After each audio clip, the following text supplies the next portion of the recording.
Hello, everyone. Welcome to Algorithmically Incorrect Hockey, which I've pronounced for the first and maybe last time correctly. Welcome. Sean will be with us today, as well as a couple pretty cool guests that we're excited about. If you're viewing this on YouTube or on Shapshots, Stars Thoughts, or some other app that you maybe invented yourself, congratulations to everyone. I think we all deserve a prize for that. This show, if you watch the preview, you know a little bit of kind of how it came to be. We're basically just trying to do the sort of show that we would want to watch. This isn't with an eye towards anything else in the future. It's just about doing the thing itself, which is a phrase I always tend to come back to. Today, we have two different guests. They'll be coming on two different times, but we'll get started with Sean and I right now. So thank you, everyone, for joining. Thanks for sticking with us. And we're really excited for episode 1 of Algorithmically Incorrect Hockey. Good timing, Sean. Yeah, it's we got the first technical difficulty done out of the way. Apparently, when you go to try to sync with the StreamYard to the Substack to YouTube all at once, you have multiple devices trying to access the camera, and the entire machine wants to blow up. So we have unblown up the machine, and we are here. Very excited to be here. I know if you're joining us, I'm really excited about this. As we put out our preview, kind of 7-minute. We were supposed to schedule. We were like, we'll talk for 3 minutes, right? That was kind of the goal. We're going to talk for 3 minutes and kind of see where this all goes. And we talked for 7. And but this show is going to be really fun today. We got a couple really good guests lined up, as you said, and I think, Robert, I want to give you, before we kind of we're not going to glad and give each other compliments the entire time, but I do want to. I was told that was all it was going to be, so I'm actually out if we're not doing that. Just compliments. Okay, that's Mm-hmm. fine. Yeah. But I do want to go and give you a ton of credit, because one of the things that I've known about, and we can talk a little bit about what happened with DLS and All City in a little bit, real quick here in a minute, just because I know we're going to get some people listening that are going to be curious about that, and I've written about it too. But I've known this is something where you and I have, it's been in the works now for about 3 weeks now. I think this is something where you and I kind of had a call. First, I was in Europe. I was in Amsterdam when I had the idea to texted you, and I said, "Hey, Just a little low key brag right there. Nice. Yes, nice. I'm on vacation. I'm on vacation, but I'd like to chat about something, potentially building something when I get back." And you and I jumped on it, and we talked about it. And I love the idea that we're doing this right now. And there's something about just kind of taking the leap on things and doing it. And I'm really excited for this. So I want to give you in the compliment back and forth right now. I want to give you the first one and make it well known that I'm very, very excited about this because of just your willingness in jumping into this right away. Yeah, there are some things that, I mean, we've said a lot of this before, I know, but I think it is worth saying, especially as we get started here today, that there are some things in life where it's less about the thing and more about the people that you're doing it with. And in this case, it was well, obviously, this hockey has become a big, big part of our lives, and our writing and talking about it has been a fundamental part of our lives for a long time in different, but also a lot of similar ways. But the idea of actually, anytime we've gotten to overlap, whether it's collaborating an article or being on the same show or covering the same game or whatever it is, it's always been that little bit better, or sometimes a lot better because of it. So the idea of getting to do it regularly was, for me, it was an easy yes, because it's just like, that's usually the best part of the job anyway, is the hangout time at the rink or chatting with the people that you see all the time and just catching up and kind of being there for each other. So getting to do that regularly, what could be better? I know, and like 90% of this job is kind of, it's funny, 90% of this job in this industry, I think, and I've used this line before, I think 90% of this job is waiting, and how you make the most of that time while you're waiting for things. And I think that's kind of an important lesson to talk about here. I did want to, and I had it in the, I promise people we're gonna get into some fun hockey comments and everything, and we're gonna have some fun discussions, and I'm really looking forward to where the show's gonna go. Back padding, just all back padding. But I do want to give people a little bit of the, if you're a new I want to give people a little bit of how we got here, just kind of the reasoning this kind of all came together. And I wrote something on Monday this week, obviously, about my time with All City and DLS coming to a close. And I want to be very clear, very appreciative of my time at All City, very appreciative of, especially, and I wrote about it, doing the show, good friend Owen Newkirk, working with Sam Nestler, Ryan Vaughters, Craig Ludwig, Jim Ben there was very good to me. And unfortunately, there were decisions made on the All City corporate level that led to the elimination of a role for me with them. And I want to be clear on how we got here on this. I love the idea of taking lessons from projects and finding the ways you can kind of grow from them. And that was 18 months with the All City Network. There was a lot of growth for me. There was a lot of learning about this platform. I had a lot of fun. There, and we're going to take some of those lessons here to this show. It's one of the reasons that we went with the live show. I learned that there was, before that, I would have never had any idea that there would have been any interest in the live video / podcast format. Like, I think it's such a cool thing right now that we can see I know there'll be people watching later. And so we love you too. If you're watching the replay of this, or you're listening to the audio platform, but to me, it's a really cool thing to know that there is a want for this. And so to that point, yeah. I wanted to say really quickly, I know people are commenting and everything. It's just the two of us doing this, so we're not going to be necessarily reading every comment live that I love seeing it. It's great when we get a chance to look at those. That's great. I already see Walteri from Finland is watching, which is awesome. Yes. But don't be insulted, I guess, if we're not seeing all of those real time. Our production space it's you and I running the back end, and it's obviously that's something where at other places there's a full-time producer running things. So you're looking at production side of things, and it's we're still going to be blaming the producer for a lot of things. It's just going to be very personal. It's just it's going to be looking in the mirror, and it's going to be blaming on that. And it's also going to be a really fun. The other thing that's going to be fun about this is we're going to learn a lot. You and I are going to learn some technical skills and make some mistakes. We have already done both of those. We've already done that once, so that's going to happen.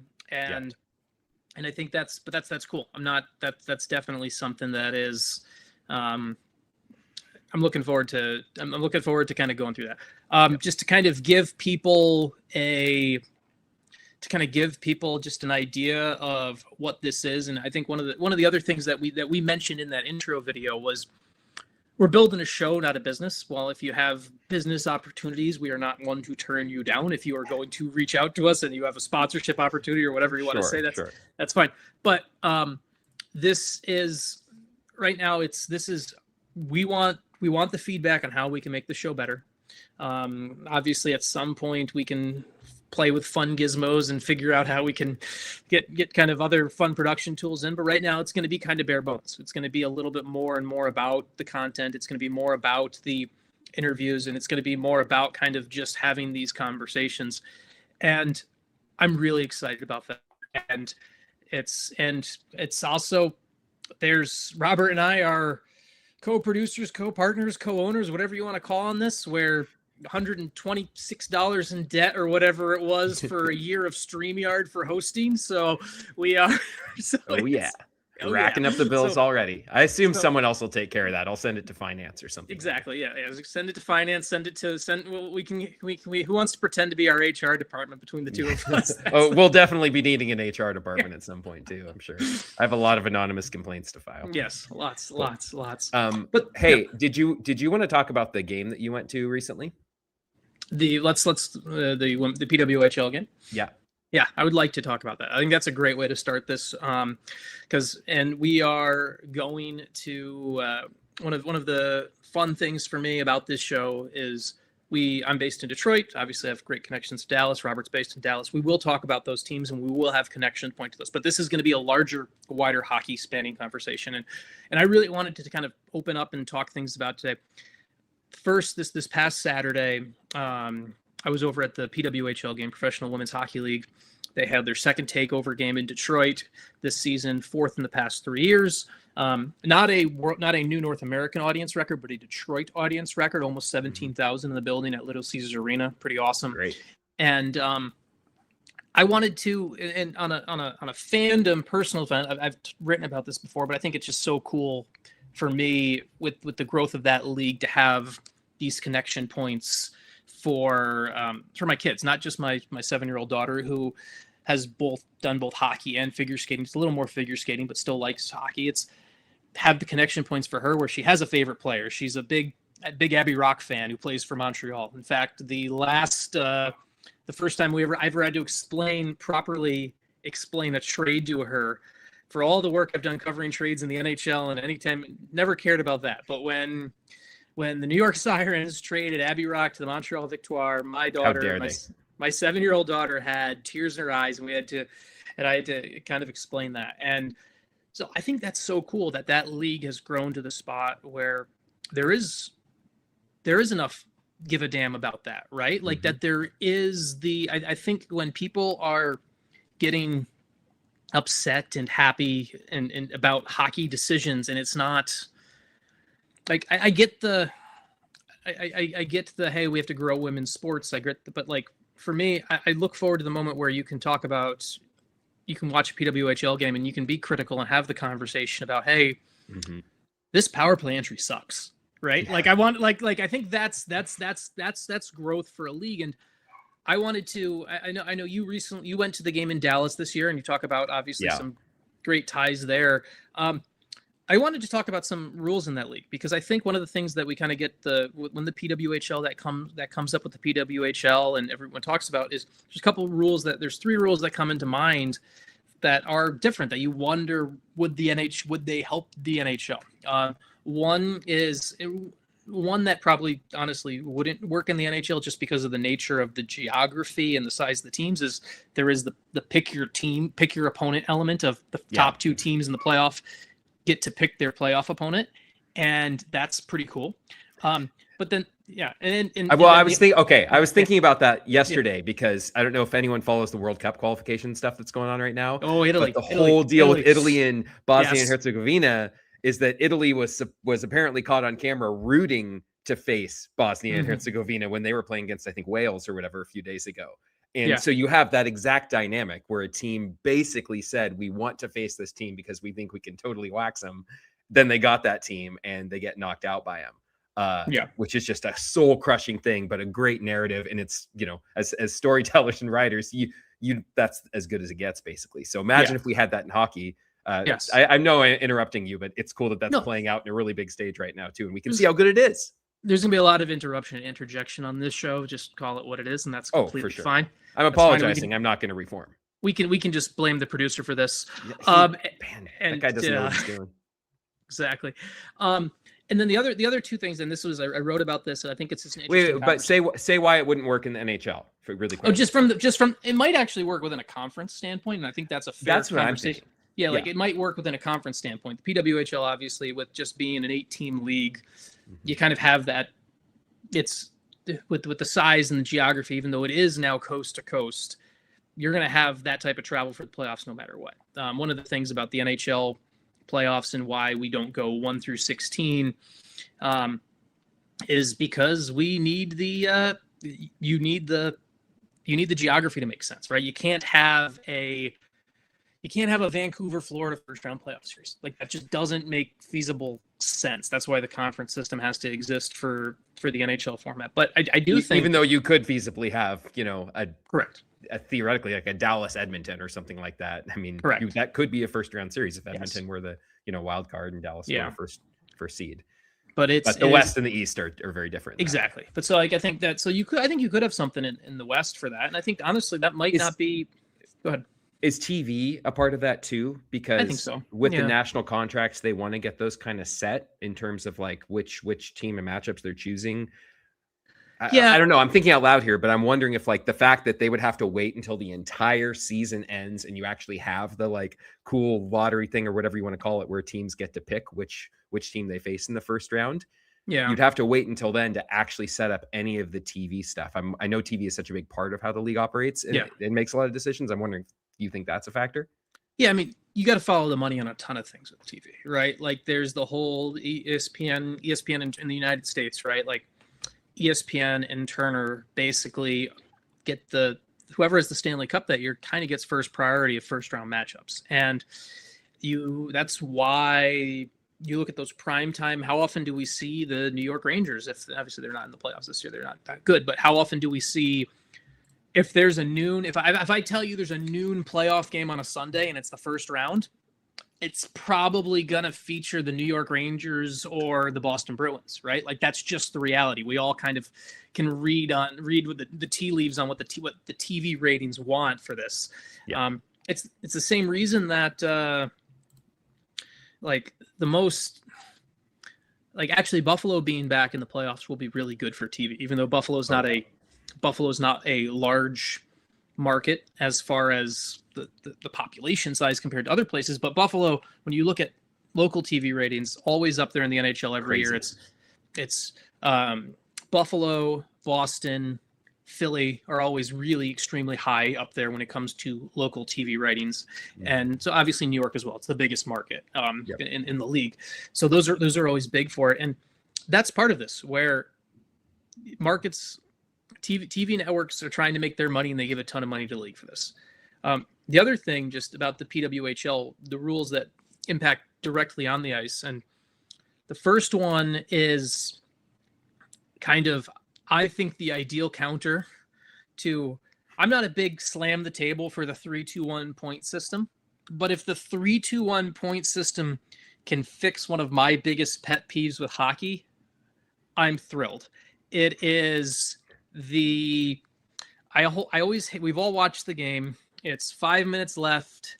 Eastern Conference versus Western Conference team. The game is 2-2. And both coaches, while they haven't actually done this, have basically given the wave down to the other guy and said, you know what? Okay. Yeah. We're going to take the point. We're going to take we'll take the point and see where it goes. We're maybe going to be playing a really aggressive 1-1-3 for the rest of these last 5 minutes. Exactly. Yeah. You drop into a 1-1-3. We'll go into more of a box. And we're going to go into a 0-2-3. Actually, yeah. We'll if we're going to lose the game or win this game, it's going to be based off a mistake of a defenseman bobbling a puck or whatever, right? Which again, there's more incentive than ever to do that in both conferences this year. Just with the way the wild cards are shaking out, there's so many teams that just kind of refuse to grab that 8th spot. So why wouldn't you say, look, let's make sure we get a point and then flip a coin in overtime?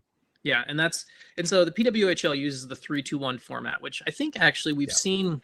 The other arguments we always hear from it are short tournaments, and I don't think those are a fair comp exactly. Like I don't think it's like World Junior, the Olympics. We talk, it's 3-2. I think I don't think you can use short tournament hockey as a real life comparable for 82 games or for sure. like I don't think that's a fair I don't think that's a fair kind of way. They're not apples to apples. You approach those games totally differently 100%. In a tournament. That every game you're pouring everything you have into that. And like, of course, you're preparing hard, and the whole staff and everyone is preparing hard for each game in an NHL season. But like, there's 82 of them in this year. It feels like 100 days. You just can't do the same thing. And you also, there's no time for error, right? Like in 82 games in a short tournament, right? We can use the USA Olympic team, right? Jeremy Swayman has that goal against from the neutral zone, right? And obviously I know we have some Dallas fans listening who would have loved to see Jake Ottinger in that game and everything like that. But Jeremy Swayman has that, and Jeremy Swayman doesn't just go. It wasn't like he was going to start another game, but he doesn't just go from backing up. He's just, nope, you're done. Like he was just shelved completely. It's a tournament. It's like we can't afford to lose in it. Exactly. It's not like it's not even a 7-game series. Like this is in a tournament like that, it's a really big deal. Yeah. So it's definitely that comes into play for this. And so within the PWHL, you see a little bit more of this. And so I was curious, and I talked to the coach of the Montreal Victoire, Corey Chevary, who is the reigning PWHL coach of the year. And I was curious to kind of pick her brain on how does it potentially change your game as a coach, right? Like if you are going to, does it make your team more aggressive? Does it make you think about things? And the answer was interesting because you go back to a line we hear in the NHL all the time is, well, hey, it's still a points-based league, right? Like it's still it is still a points-based league, and points are hard to get. So you try to get your points. And if you and she also said something along the lines where basically I think it does change later in the season, right? So it says, hey, you get a little bit more desperation time late in the season and you need those 3 points. That's where maybe you get a little more aggressive and you go and have to attack later in the game more than you would before. And I think that's an interesting thing to think about it, because it also goes a little bit to Robert, and I'll let you kind of riff on this a little bit. It also goes back to the coaching mindset, where a coach's job is to win games, but what's more important, winning games or getting into the playoff lottery bowl? And that's a great question about just coaching in general. Glenn Goldson has said a few times this year, just because he's the coach in Dallas, and so I've been covering that team, as most people here probably know. He has always said, winning gives you 24 hours apiece. That's it. And then after that, if you've lost, that loss sits with you until the next game. So yes, there are some times, I think, especially late in the season. I mean, we saw the Avalanche are saying that they're going to kind of take their time with Cale Makar and not rushing him back, because look at their point in the standings. They can kind of, where they are at this point in the season in the standings, they can kind of afford to do that. The Stars, Golitzin also said this last night, the Stars are not in a point like that. They're still, they have home ice advantage on the line with them in Minnesota down the stretch. So yes, you'd like to think that you can put the gas down a little bit more or take it off a little bit, depending on the situation. But there's already so much pressure to win every night to begin with from game one on out, because you just have no peace if you don't win that game, almost no matter what happens. And they kind of have to be, right? These players are competitive, whatever league you're playing in, really. I mean, you play beer league. I'm sure it's kind of the same thing there. Like, you don't want to lose. And so guys will leave it all out there in the last few minutes. If you're trailing late and you're pushing for that last goal, the point system can help, I think, tactically in terms of like a GM or what players you might be more willing to say, hey, let's get this guy in the lineup, or let's not rush that, or let's give him some time to heal. We might see that down the stretch with some teams as they get more separation and the math starts to shake out. But for right now, for me, the 3-2-1 0 points system is more just about the integrity of the game and the season. Every game should be worth the same amount of points. It's just silly that it's not. That's what I always come back to. That's a big thing to me. Like, I hate when you're watching games on the out-of-town scoreboard as a fan, and you're like, we just don't want a 3-point game. Every game should be a 3-point game or a 2-point game, right? Like, I would personally would be fine with ties, right? Like, I know that's not, there's no. Well, but we look like soccer, so everyone's gonna write off our opinion. There's no appetite. There's no appetite for that for most hockey fans. So, but I would be okay with ties if every game's worth 2 points, right? Like, and then it is too. Like, if you go back, I know maybe some of our younger viewers won't remember, but like going back to before the shootout, which is over 20 years ago now, watching hockey games then, like a lot of times, especially in the like clutch and grab era of the late 90s and early aughts, like those games deserve to be ties. A lot of those games, like there's absolutely no way anyone should have gotten 2 points for a lot of what happened in those games. Now, the league, to their credit, has improved a lot in terms of just the product that we see on ice. It's way better. It's way more entertaining most of the time, but partly because of that guaranteed point. If you get to overtime, things are just different. So I don't have a problem with a guaranteed point, but the 3-2-1 system just makes everything way more level. The problem is just momentum for any kind of big change, as we've seen over and over, is always just really hard to generate. And then, you hear things from GM meetings that, maybe even our next guest might have a comment or two on, but like from GM meetings where maybe the commissioner might even say, okay, so I hear this is a problem. Does anyone want to do something about it? And then all of a sudden everyone's really quiet. So but momentum can be hard to generate. It's also part of the other thing that people have to realize is the owners like a more condensed playoff field. It's because this is a business at the end of the day, and it's much easier to sell season tickets when your team, it's harder to be out of the playoff race, right? Like when 2/3 of the league are in the playoff race, that's 2/3 of the league that are able to sell playoff hope and dreams within their playoff season ticket package. And this is a business part of it too that comes in, that definitely comes into play as well on this. The other thing that PWHL does that I find fascinating is it's the jailbreak goal, we call it, right? It's the goal So good. If you score shorthanded, the penalty ends. You've effectively killed the penalty. Cool. Right? Like, and that's a simple innovation that doesn't change anything else about the game. Right? Like, it doesn't change anything else. It doesn't change and I like it. And we didn't see, I don't know if there's, I didn't in the game. I was at Saturday. It's not like there was anything where you're like, oh man, this changes how things play. From your perspective, if you're looking at it, if you put your coaching hat on, Robert, like, yes, does it change what does it do for you? Sorry, get my coaching hat on. Oh, yeah. I love the California Golden Seals. Oh yeah, the white skates. Yes, I love it. Back when the league knew what it was doing, and the WHA throwing everything into chaos until they folded because money is an issue, because it's a gate-driven league, and it's a big deal. If I were coach, repeat your question. I was too focused on the hat. What were you going to say? Yes. If you're putting your coaching hat on, yes. How do you think about a system and a rule in place where, hey, we're going to, if we score here, this ends the penalty. Try to push for a shorthanded goal. Yeah, that's probably also a situational thing where, I mean, right now, right, if a team gets a power play and they're leading with, like, let's say 4 or 5 minutes to go, they're not exactly gonna send 4 guys down low usually to try to generate a goal. They're gonna keep that third guy high and just kind of avoid that, unless you're Dallas against Vancouver last year, I think it was, or whichever team they gave up a couple of shorthanded goals to. But you're gonna be very, very cagey. So I think as a coach, it'd be situational. If late you have that incentive, yeah, you're going to be pushing really, really hard. You're going to be having guys fly the zone. You're going to be like pulling the goalie before the puck's even across the red line.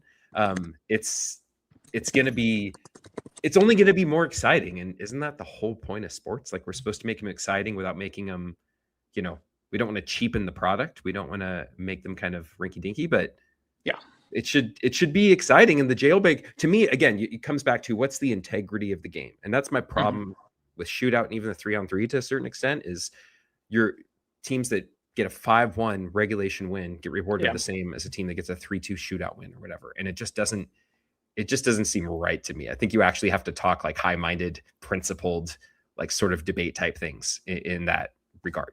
If the team deserves to get those 3 points for a regulation win, they should get that. If a team scores a shorthanded goal against all odds and does that, yeah, heck yeah, why not reward them? Why not give them that little extra incentive? And that means you'll see more players who, like right now, for instance, shorthanded rush. If you have like a 2-on-2 shorthanded rush, maybe, but you're like 50 seconds into your shift, you're probably dumping that puck in and going to the bench most of the time, because you don't want to get caught out there, and you want to make sure you change and get a fresh guy out there. But if you've got a 2-on-2 shorthanded rush, and if we score, we're good. We're back to level, and we've got a goal. I think you'll see a few more players stay out there. I mean, to me, that's going to make the game more exciting, because either they score and it's exciting, or they fail and now the other team has numbers going the other way and it's exciting. But at least it's happening in the context of, the actual 5-on-5 play of the league, which I think is a good thing. And I think that's an important part of what it opens up for the players, right? Because I think hockey can be, obviously it's a coach dictated but player driven sport. I think that's a way to look at it, right? And so from my conversation with some coaches about this, is it doesn't change necessarily for the coach's job. It's part of risk management, right? You're still only working. Your biggest thing is still going to be, how do you kill the penalty? It's not necessarily, the goal is gravy, right? The goal is gravy from the coaching perspective. But from a player perspective, I think it certainly opens up a little bit more of that creativity and that push and the internal green light, right? That kind of changes, that pushes players a little bit further. I also think it goes from watching, and I'd love to. This is a topic where if you're a listener to this and you're PWHL and want to talk more, we'd love to hear more thoughts on people who watch the league too, and as well. I like the idea of what it potentially does early in the penalty kill, right? Because a lot of times early penalty killing is stationary, sort of like if there's 10 very seconds, structured, very if there's 10 seconds left in a penalty, gaining those 10 seconds back of 5-on-5 time probably aren't worth the risk. But 15 seconds into loose puck, 15 seconds into a power play, you got a chance to go. There's a little bit more of an emphasis to go. Mm-hmm. The other thing I find interesting too with this, with just kind of the penalty killing spot and everything, and it's one that I didn't tell you I was going to bring up because I wanted to kind of get your organic thoughts on it. But add that to the list of complaints. Okay. Yes. Send that to the producer. Send that to the producer. Oh, it's already sent. Yeah. Yes. This past week I was at the I was covering I was over at USA Hockey Arena watching a bunch of the 14U and 13U national championships for USA Hockey. And one of the things junior hires. Okay, cool. Yes. And there's the element of within that 14U game. I think the rule is changing back next year, but they've done the experiment there where you can't ice the puck on a penalty kill. And I want to throw that idea to you from first a fairness to the game perspective, because I think there's one way to answer it that way, and then there's an entertainment perspective.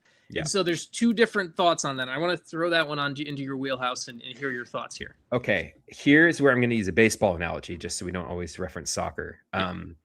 When Rob Manfred, who has helped speed up the pace of play in baseball, and games are a lot shorter now. I think they're like a full half hour shorter on average than they used to be, which is a good thing. They were getting ridiculously long for reasons that had nothing to do with the quality of the product.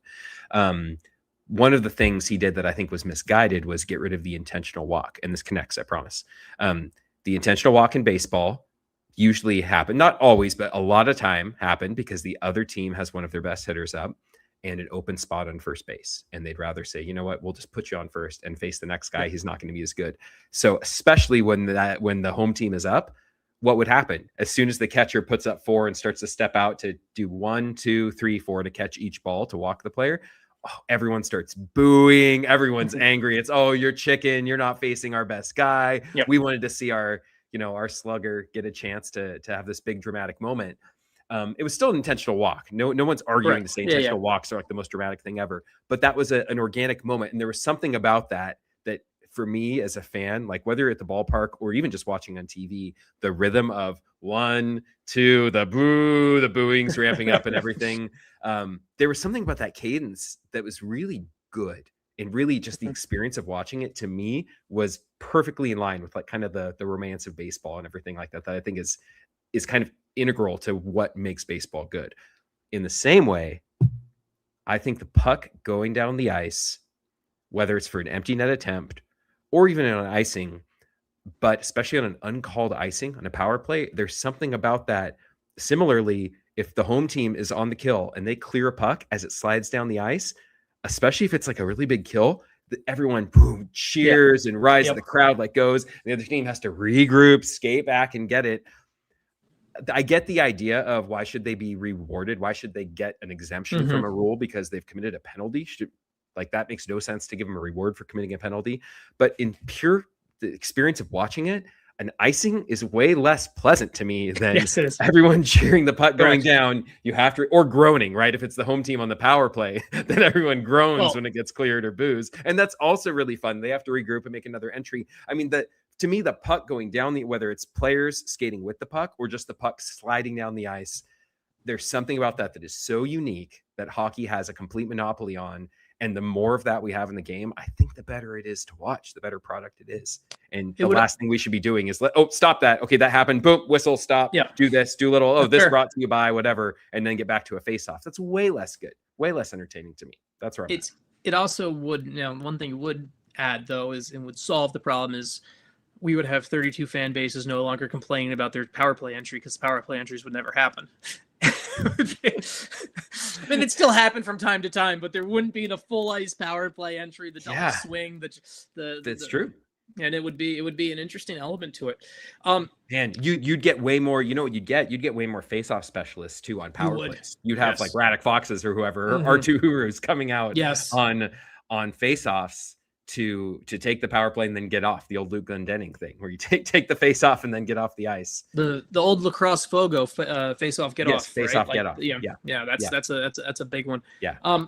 It's also it's interesting too to like we bring all of this up, and it's interesting to see how rules adapt and change too, because we were talking about the PWHL rule and how do things get attached. And I think it's important to bring that up of how things kind of can and do get tested, right? Like there are sometimes examples of pure reactionary rule changes, right? The two biggest ones I can think of first is the infamous or famous Sean Avery screening Martin Brodeur in the playoffs rule, where they basically got a pen out in the rule book and changed it like the next day.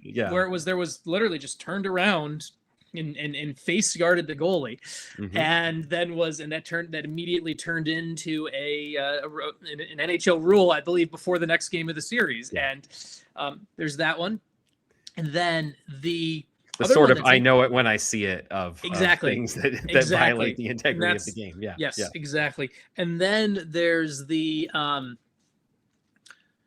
we saw it actually come into play last year when the Minnesota Wild were chasing the playoffs, right? The Wild a couple times went and pulled their goalie in overtime to go for the extra point, to go for because they needed the ROW, the regulation overtime wins as the tiebreaker.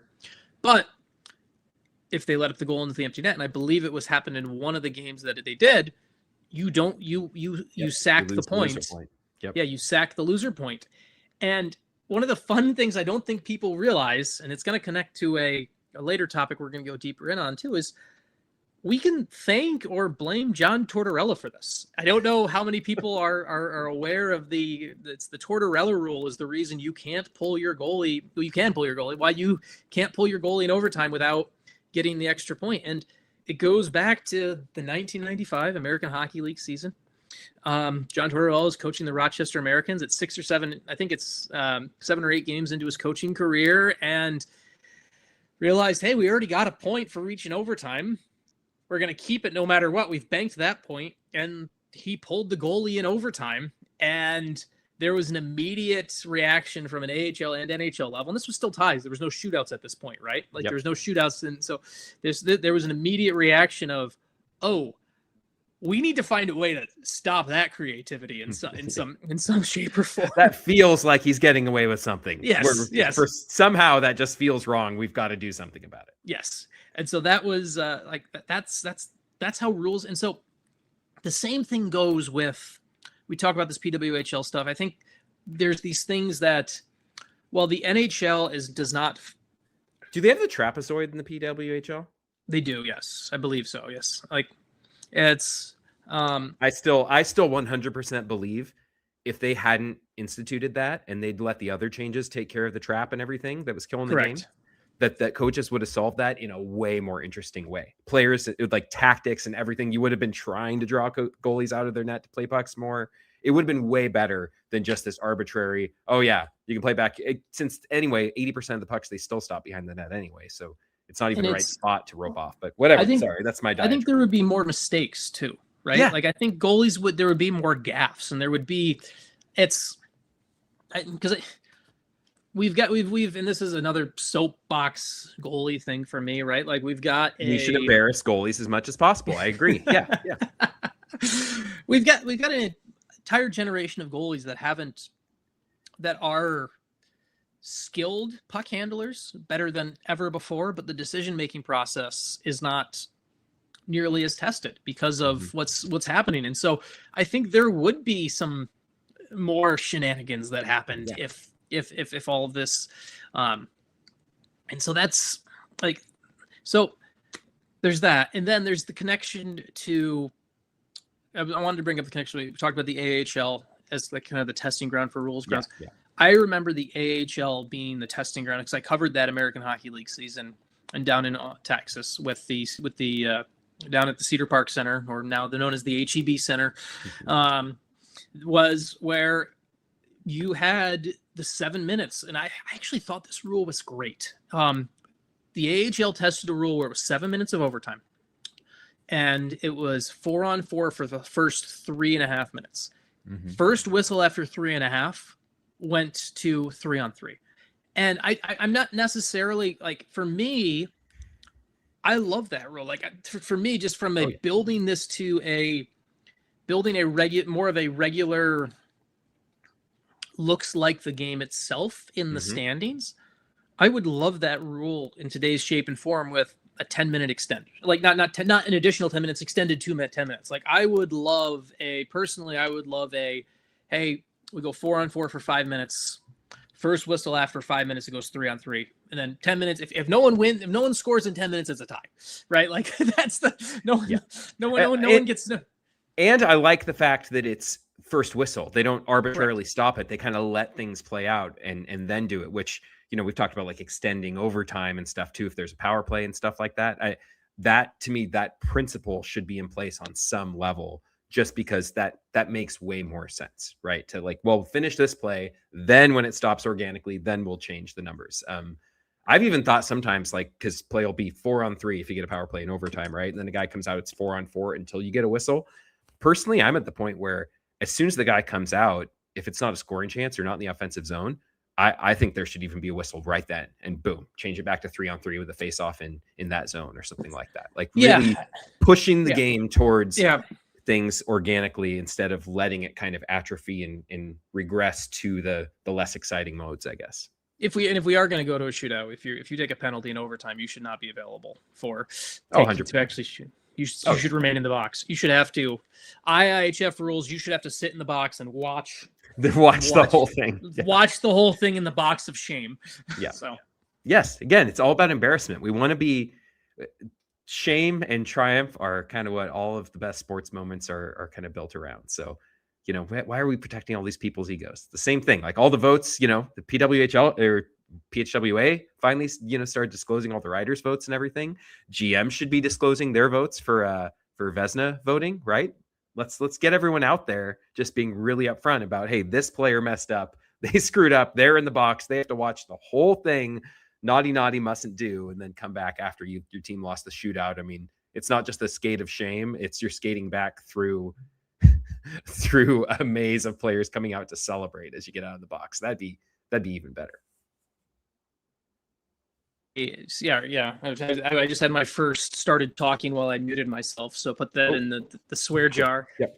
The swear jar producer. Send that note. No, I'm tracking this all. Don't worry. The complaint file is going to be. We are going to have a complete rip down of this, and don't worry, everyone. This show will. We won't let anyone off the hook for what happens here. It's. The other funny thing about rule changes to me and everything like that is, how often, Robert, have you, when you speak to coaches, it's interesting to hear they have ideas that I sometimes think we don't. Some are more creative than others. I'll put it that way. I think as a breed, I would say most coaches tend to be, they would, if they had total autonomy, they would probably shake things up way more than anyone would guess, right? I mean, you use John Tortorella as a great example. I think a lot of people, he gets brought back in. It's however many teams this is for him, like five or six, in terms of NHL coaching gigs. But he also has a streak of being very much like, what if I didn't wear a suit, right? Or what if I did pull the goalie? Who cares? Like, what are you going to do about it? Like, there's a lot of coaches who actually think about that way, but they're always doing the cost benefit analysis too, and taking risks if they don't work out. I mean, we see how much coaching turnover there already is in this league. If you're a coach who kind of becomes known for doing things a little bit unorthodox, I mean, even Ralph Kruger got known a little bit for being right or wrong, and it's not fair. Like, it's not applied fairly at all. Being a European coach, as they like to say, the standard was naturally going to be different for him, which isn't right, but that's just kind of the way it goes. When you're different anyway in a league like this, people are going to look for a reason to point to that when something doesn't work out or decision doesn't work out. So people tend to be rewarded, whether it's players making a play. Well, I'll make the safe play, jump it in. Don't be the guy who tries to make that extra play, because if I turn it over, then the coach is going to get mad at me. I think there's a lot more coaches who actually, they want to see players make more plays. They really do want to see the rules get a little bit more aggressive or people be more creative. It's just about managing the risk factor, because coaches especially are on such thin ice all the time. I mean, I remember Pete DeBoer talking about this, a year and a half ago when we asked him about it, when Jim Montgomery got fired, like a year and a half after the Bruins had like the best season in history or whatever. And then Jim Montgomery has one down year and boom, you're gone. Boston thinks they can do better. And DeBoer just being kind of like, what do you want me to say? Like, you know how I feel about this. Like, it's a joke. It's ridiculous that coaches are getting blamed for teams that obviously have issues in how they're constructed, or injuries, or just the fact that you can't put up a 130-point season every year. Like, that standard is so high. Coaches would definitely love to be a little bit more creative, but that's not what the league tends to encourage, just the way it's set up. And I do think it's one of the reasons that, and I obviously watch a lot of levels of hockey because of through my work with elite prospects and everything. I think there's been some more of this acceptance of certain player-led, player-driven things that are, as people realize, because the burden of proof is on the improviser and not 100%. and not history. And so I think that was one of the things. Like, I think the greatest example of that is the lacrosse style move, right? The lacrosse style move, or the Michigan, right? Or as our pal Marty Turco, yes, the legger, as Marty Turco calls it, the legger. And so that is my preferred term for the move, because the goalie who faced it in practice 15 times a day in practice at Michigan in during the 96 through 98 season, I feel he's the most qualified to name said term.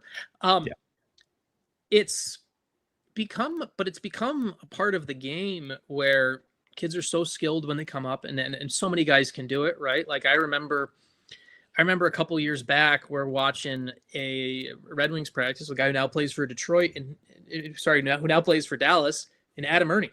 Adam Ernie just casually picks up a puck during a drill.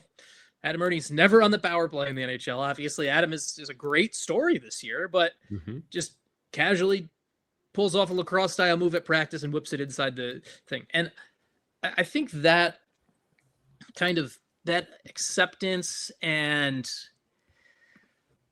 realization that it's a tool that can be built upon and actually and really take things, and it can add another toolbox. And it goes back to we talked about embarrassing goalies earlier, but it goes back to, I think it's that part of the evolution of the game is really fun to me. And I think the fact that coaches are still, it comes with a cost where coaches are still get a little bit ticked off that players don't dial into some of the other details as much, but sure. But it's one of the cool evolutions of the game. It's not just a gimmick, I think. Yeah. And that's, again, necessity is the mother of invention. Like, when goalies are getting better and better at post play, the lacrosse style move is the natural evolution to, okay, this puck is very rarely going to get in the goal if I slide along the ice, or even just a foot or two off the ice, because of the way they're locking down that play. But if I can get this puck up here in this corner in this amount of time, that will solve this problem. I mean, players and coaches too are really good at solving for these little tactical obstacles that players or rules or whatever will kind of engender. It's just about giving them the freedom and the license to do it. I mean, Trevor Zegras is a great example of someone who, he always gets praised for how good he is in kind of special situations, whether it's obviously the shootout, but even overtime and open ice. There are players like that, Patrick Laine, too, players who in the certain situation, I guess Alex Ovechkin in the later stages of his career would probably be a good example of that too. But just because a player is a specialist at a certain skill doesn't mean they're not still a really valuable player. I mean, that's where leagues, again, like baseball or even football, they naturally have to have specialists like that, right? I mean, that's where like the lefty one out guy in baseball kind of evolved. You need a pitcher who can come in for those situations and be that lefty on lefty arm, because you need that guy at that time. If you don't have him, you end up paying for it. If you don't have a field goal kicker, right, who can hit that 60-yarder and win you that game, that could cost you a season. That could cost you a playoff game, which is millions and millions of revenue. It's the natural evolution, whether it's a lacrosse goal or the between the legs thing that everyone can do now. Deflections, people, more and more players getting good and practicing all those tip drills that used to be kind of the specialist guys. You can say it's a good thing or a bad thing, but I just think the more the league and the way it's set up can encourage that sort of creativity, the better off everyone's going to be. It only makes it more entertaining. Yeah, hockey's a game. I mean, I've stolen this line from Mr. Baseball, and obviously the quote is, "Baseball's a game. Games are supposed to be fun," but hockey's a game games are supposed to be fun. And it adds to the entertainment value of it. And I think that's a big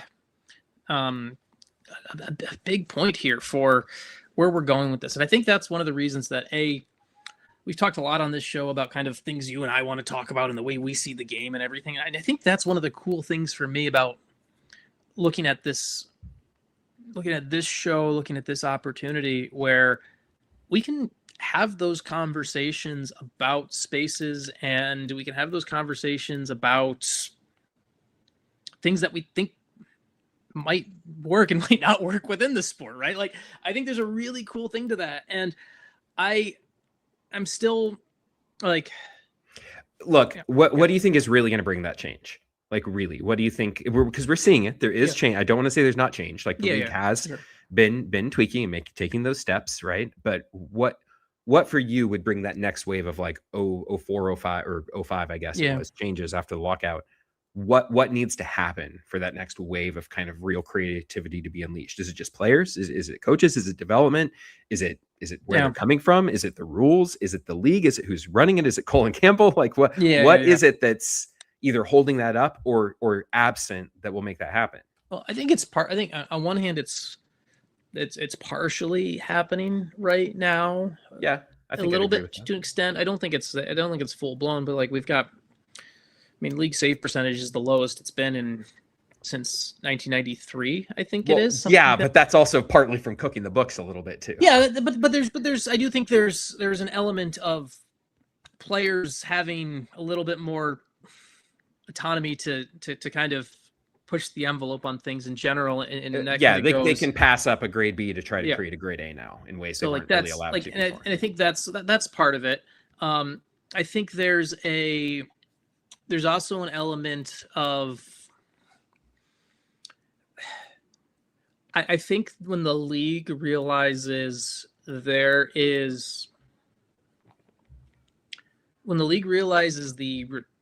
ROI of it, I think will be bigger deal, because I think right now there's too many, and they have evidence for it, right? And I understand it. Like they have the current evidence. There's too much evidence right now for them that the history drives more business than innovation. I think that's just the reality, right? Like, what do you mean by that? So history drives more business than innovation.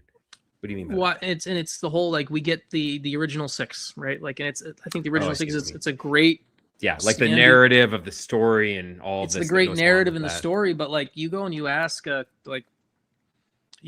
player who enters the league this year, they don't give a damn about the original six, right? Like once they maybe get into that market, they've been given the talking points from but like no one cares that, like, if you're playing for the Boston Bruins, I don't think you care about the Boston Bruins were one of the first six teams of what they did.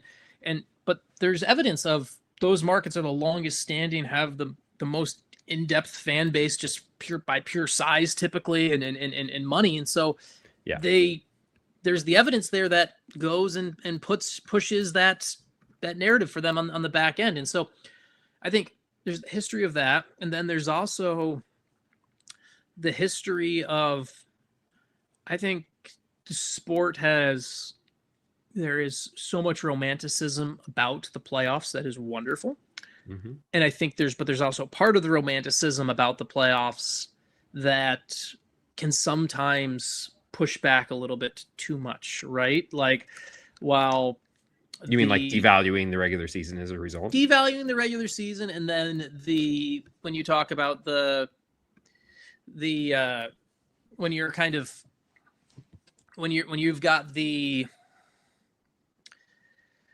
what's the word here? When you've got everyone, when every game is a grind to win, and we celebrate that, and that's great, and we celebrate the late, but we see a 2-1 game, and we're like, that's playoff hockey, right? 3-2, like that's playoff hockey. Like, well, if you watched 80s hockey, I mean, Wayne Gretzky was winning cups and games were 7-5. So it's not apples and oranges, it's apples and avocados at that point. Yes. Yeah.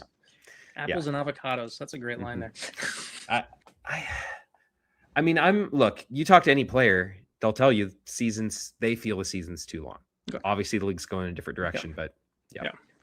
We have, I'm very excited. We've got our first guest here of the year, of the show, and we're gonna bring him on from Sportsnet. We're gonna bring on Elliotte Friedman. So let's see if I can make this work. Elliotte. Sorry about that. I'm sorry I'm late, guys. I was on gym duty today, so I was a bit late. Fresh from the gym, right, with the kid? So. Yeah, I told him he's not allowed to be fat like his dad, so he has to keep in shape, and I have to try to get closer. That's just good parenting right there. Yeah, that's what I say, Robert. That's what I say. Speaking of gym duty, really quick, what do you think about that Jim Nill extension the other day? The timing of it? Well, I'll tell you this, Robert. I do think it had been done for a long time. And, I don't remember what's a long time. It had been done for a while. But it was funny. I was driving I had heard rumors about it. And then I was driving into work the other day, the day after Tree Living was fired. And James Myrtle was on J.D. Bunkus' show. And he's like, okay, I think we should go after I shouldn't say Jim. James doesn't work for the team, but I think the Maple Leafs should go after Jim Nill because he doesn't have a contract. And I had heard rumors about this, and I said, oh boy, like if I'm the Dallas Stars, I want to put an end to this right away. But what I actually am curious about is when it was signed. Like I wonder if it's one of those things that was verbally agreed to, and then they're like, let's just sign it and get it done before the gong show really begins. Is it different for coaches and GMs? I mean, coaches, it seems like nowadays, if a coach goes into the last year of their contract without an extension, it's a problem like the whole year. It's a big part of the narrative and everything like that. Is it the same thing with GMs? I mean, it doesn't seem like it is. I think it depends on the situation, Robert. Like Jim Nill, as far as I'm concerned, he's, basically GM for life of the Stars. Like I can't, like the team would like you guys are there. Well, Sean, you live in Detroit, but you've covered the Stars for a long time. Like Robert, you're there. Like what kind of situation would have to happen for Jim Nill to be in trouble as GM of the Dallas Stars? So he can go into the last year and there's nothing. But, one of the things that happened here in Toronto was that it was very clear behind the scenes that they were not going to let, like next year's the last year of Brad Tree Living's contract, and they were not going to let him go into the last year without clarity one way or the other. They did not want that distraction. So I think it just depends on the situation. Makes sense. So Elliotte, I've heard you've told this story before. I think I saw you speak at the All-Star game in Toronto a couple years back. I think you were, and I've heard you've mentioned the GM group text. And so I'm just curious, when a GM gets removed, does someone got to kick Brad out of the chat? Do they have to start a new chat? As someone who knows how that world works a little bit, is it the most senior member? How does that work? You know what? It's a good question, Sean. I actually don't know. I assume you just voluntarily remove yourself. Like there's a protocol there. You probably just send it. It's probably like a player getting traded, right? Like you send a note to the team group chat. Thanks very much for everybody and for everything. And I'm out of this now, and you remove yourself. The funniest one I did hear was apparently there are some GMs who are Android people as opposed to Apple people. But I think to be a member of the GM chat, you have to have Apple and Apple OS. No green text allowed. Works. Wow. Yeah. So I apparently, and I don't know who this is, but I was told a few years ago that there were some GMs who were Android guys who had to get Apple products to be part of the GM chat. They had to get there's the green, no green bubbles allowed, right? That's right. They want to know if you're thinking or not, if you're actually adding something to the chat. That's right. Hey, maybe that's what Lou is waiting for. He's just like, I'm not gonna get an iPhone. Come on. I'm using my little flip guy. My favorite story about him was he was in a meeting once when he was in Toronto after he left, or someone told me this story. And they went into a meeting and Lamoriello was there, and Lamoriello could see that this person, I actually don't know if it was a male or a female, but this person was really bothered by something. And he said to them, something wrong? Like, what's going on here? I can tell you're a little bothered. And he or she said, this email is really bothering me. And he says, "May I see it?" And they go, "Sure." And they handed it to him, and he erased the email. And they're like, "What? Why did you do that?" He goes, "Oh, it won't bother you anymore." I just love that story. I was like, it's so brilliant in its simplicity. It's just one of the things about Lou that I always heard was, and this was I'll give Jim Nill was the one who told me this story. He said one of the things about Lou is we obviously hear about him, and there's kind of the outside reputation. But one of the things that I've heard, I'm curious of your dealings and hearings of it, was always that while there was that, he was a guy who there were no games, right? Like he was who he was, and there was a very real authenticity with it. Where, well, someone might be like, "Well, I don't like the beard thing, or I don't like the high jersey number thing." While all of that was there, he was someone who you knew what you were getting into with him, and there was an authenticity about him. Well, I think Sean, the thing I would say about him is that he was consistent. Like you always knew what you were getting, right? You had to be in the office at a certain time. You had to dress business. I don't know if it ever changed, but I believe tie was mandatory. Like there were some people I know who worked them, particularly in media relations. You get home late from a road trip, and he would expect you in on regular business hours the next day. If during business hours your phone rang, you were expected to answer it. Now, I think there's always, exceptions to every rule, but he was pretty consistent about this stuff. He wore a tie. Like it would be really interesting watching Lamoriello now in the world of no dress code anymore. Yeah. What that would be like. It'd probably be quite hilarious. And, but I think the thing is if I called him and I said, I have a question, he would get back to me.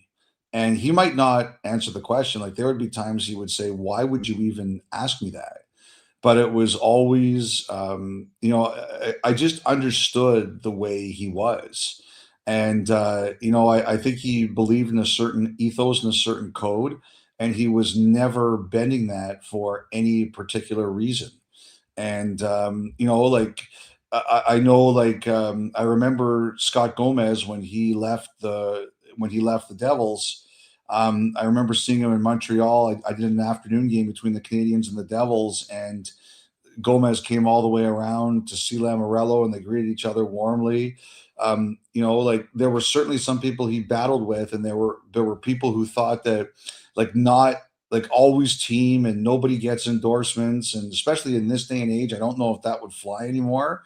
But I would say this: if I had an organization that was really out of control, I thought it really had a culture problem where everybody was doing what they were doing, he would still be a guy that I would call if I had to hire them and say, "Come here, institute some rules, give me some basic discipline, and build a structure." He would still be excellent at that. Excellent. He did that in Toronto. He did that with the Islanders. Yep. I'll say I talked to a couple of players who used to play for the Islanders last year and early this year, and every one of them, even kind of not necessarily for direct quote, they all to a man were like, yeah, that stuff all gets all the headlines and everything, but he was great. Everyone I talked to, I'm sure, like you said, there's exceptions to every rule. Brock Nelson, one example, had no problem saying, I loved it. I mean, he was there for a long time, and he was just like, you knew exactly what you said. You know exactly what you're getting. There was no lying. There was no lying. If you sucked, he would tell you how to get out of it, but there was no lying. You always knew where you stood, always. Do you like, Elliot? We were just talking about some current events, but I always wanted to ask you about this because I find this part of the job fascinating. And I saw a video watched the other day where Jeff Passan was talking all about scoops and sources in the baseball world. I have to watch that video. It's really good. I haven't seen it yet. I heard it was quite good. It's really good, and it was a really good way of pulling back. I think there's parts of this job that once you spend 10 minutes in it, you pick up some, and then every minute you spend more, you pick up more and more of how it actually works. But for the outside world, it's hard to. But I wanted to just ask you this question: do you like the term insider? Just because it's the term that we use and gets thrown all around, and it's the coup de grace of this is what someone's of we go to. But is that the proper term? I've always been curious of that. Like I've had people ask me before, like, what percentage do you really know about what's going on? And to be honest, I think the real answer is about 10. Like I think I probably know about 10% of what's really going on out there. And so like insider, like I gotta tell you, I think it's dumb, but I'm not gonna complain about it. Yes, Like yes. if somebody wants to call me that, I'm never gonna complain. Like I don't worry about like titles and things like that. It was funny. I got into an argument with one of our on-air guys yesterday, a brief one, Justin Cuthbert, about like don't get hung up on titles. Like none of this stuff. But I understand for HR reasons why they exist, but they don't bother me at all or don't affect me at all. I think so yeah, I think I probably know about 10% of what's going on at any given time. And there's a lot of stuff admittedly that I don't know about out there. No question. What have you found in that sort of role, just as you've built trust with a lot of organizations and a lot of people, and what is the best way to maintain that when you have like regime change, right, in an organization, and maybe they liked or didn't like something you said or something you reported before, and now you have some new people coming in? Is your approach just kind of slow, steady, be patient, and like build that trust up? Or is there a different starting point when maybe you have some history with that organization, new people come in? You know, it's a really good question, Robert. And as you were asking it, I was trying to think about the way I wanted to answer it. You know, I've been around for a long time now, and I think generally people understand how I approach my work. And you know, I think this, like, it kind of goes in cycles. You know, like there's some days people are going to be really annoyed at me. There's going to be other days where people are like perfectly fine with me. Um, you know, I just tell anybody who does it that, you know, one day an organization is going to be happy with you and the next day they're not. Like the thing I always say is that you control what you control, and what you control is how you approach things. Like, you know, I always try to give people a heads up when I'm working on something.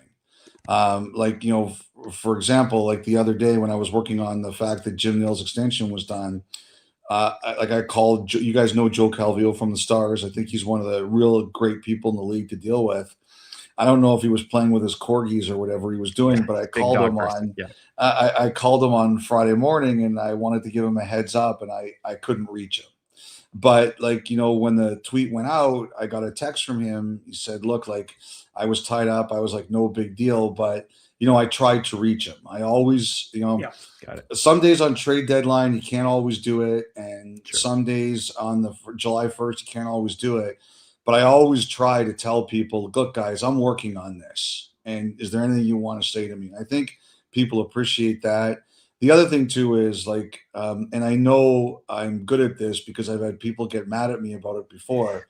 Like I never tell anybody where I heard something from. Never. Like it's like I really do try to be a vault, and people respect that. You know, I'll tell you a funny story. Yeah, rule number 100%. Like I'll tell you a funny story about Lou Lamoriello. When John Tavares signed with the Maple Leafs and Lou Lamoriello went to the Islanders, I wrote in my notes that the Islanders had asked the league to do a tampering investigation on the Maple Leafs.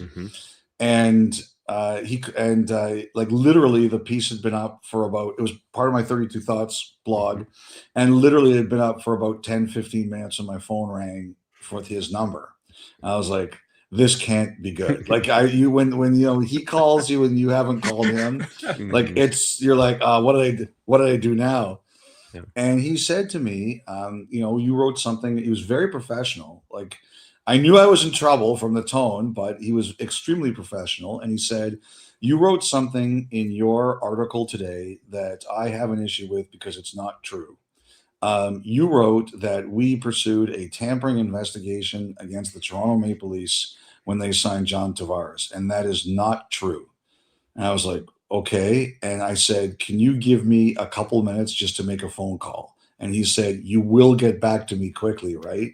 And I was like, yes, I will. And I made a call, and the person who answered was the person who told me about it. And they looked at the article. They hadn't seen it yet. And they said, well, you're right and you're wrong.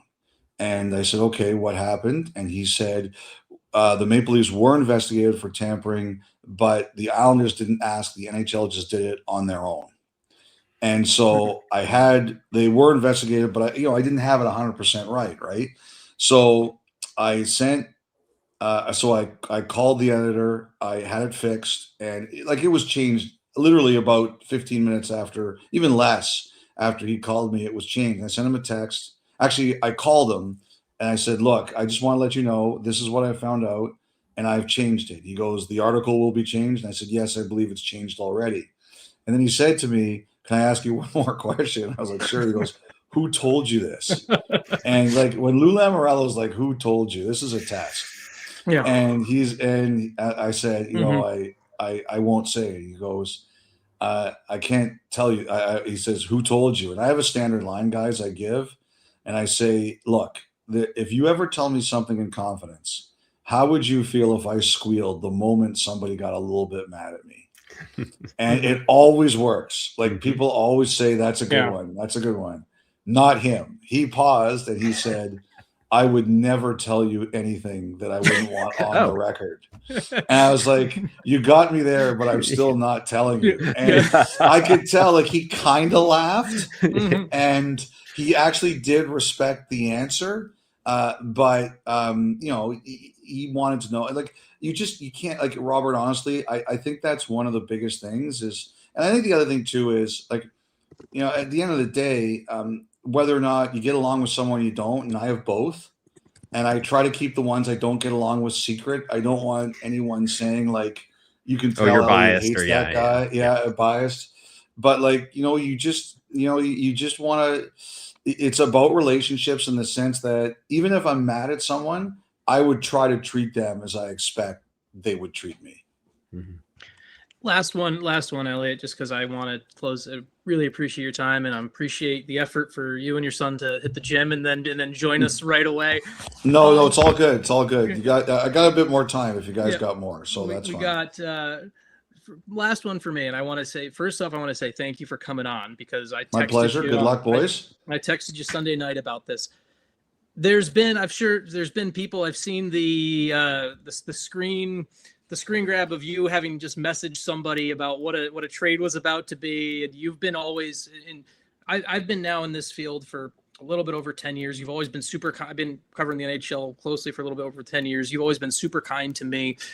For you, not to pat ourselves on the back, but for you, just kind of having that willingness to be human with, if someone shoots you a message that you don't know, just kind of, why do you do that? I know it sounds silly, but I think it's important to talk about. To be honest, Sean, I could be a lot better at it. I get so many texts and so many notes that I am not as quick to respond to it as I should be.